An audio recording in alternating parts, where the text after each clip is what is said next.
দেশীয় ভেজাল মদ পান করে খুলনায় 5 জনের মৃত্যু হয়েছে। এই ঘটনার মূল হোতা শেখ মুসলিম আলীকে গ্রেপ্তার করেছে পুলিশ। শনিবার গভীর রাতে নগরীর রায়ের মহল এলাকার মালিক সড়ক রোড থেকে তাকে গ্রেপ্তার করা হয়। মুসলিম আলী একজন হোমিও চিকিৎসক হিসেবে পরিচিত এবং মাতৃশোধন হোমিও ফার্মেসি নামে তার একটি ওষুধের দোকান রয়েছে।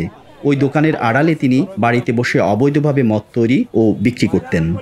এ নিয়ে খুলনা মেট্রোপলিটন পুলিশের উপকমিশনার মোহাম্মদ আবু তারেক জানান, গ্রেপ্তার মুসলিম আলী অ্যালকোহল, ঘুমের ওষুধ এবং চুনের পানি মিশিয়ে বাড়িতে বসে ভেজাল মদ তৈরি করতেন। এই মদ আড়ংঘাটা থানার পূর্ববিল পাবলা মদিনানগর এলাকার একটি ঘেরে কয়েকজন পান করেন। মদ পানের পর তারা গুরুতর অসুস্থ হয়ে পড়লে তাদের খুলনা মেডিকেল কলেজ হাসপাতাল সহ বিভিন্ন স্থানে ভর্তি করা হয়। শুক্রবার রাতে ভেজাল মদ পান করে খুলনা পাবলিক কলেজের 2য় গেটের সামনের বাসিন্দা তোতা মিয়া মারা যান। প্রাথমিকভাবে এটিকে স্বাভাবিক মৃত্যু মনে করে তার মরদেহ গ্রামের বাড়ি পিরোজপুরে নিয়ে যাওয়া হয়। তবে শনিবার একই মদ পান করে আরও 4 জনের মৃত্যু হয়। তারা হলেন একই এলাকার গৌতম, বয়রা শেরের মোড় এলাকার শাহাবুদ্দিন সাবু, বয়রা মধ্যপাড়া এলাকার আফরোজ হোসেন বাবু এবং রায়ের মহল মল্লিক বাড়ির সাজ্জাদ।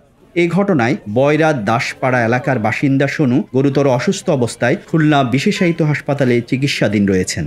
পুলিশ জানিয়েছে অভিযুক্ত মদ বিক্রেতাকে গ্রেপ্তার করা হয়েছে। এই ভেজাল মদ কোথা থেকে আসছিল এবং এর সঙ্গে আর কেউ জড়িত আছে কিনা তা খতিয়ে দেখা হচ্ছে।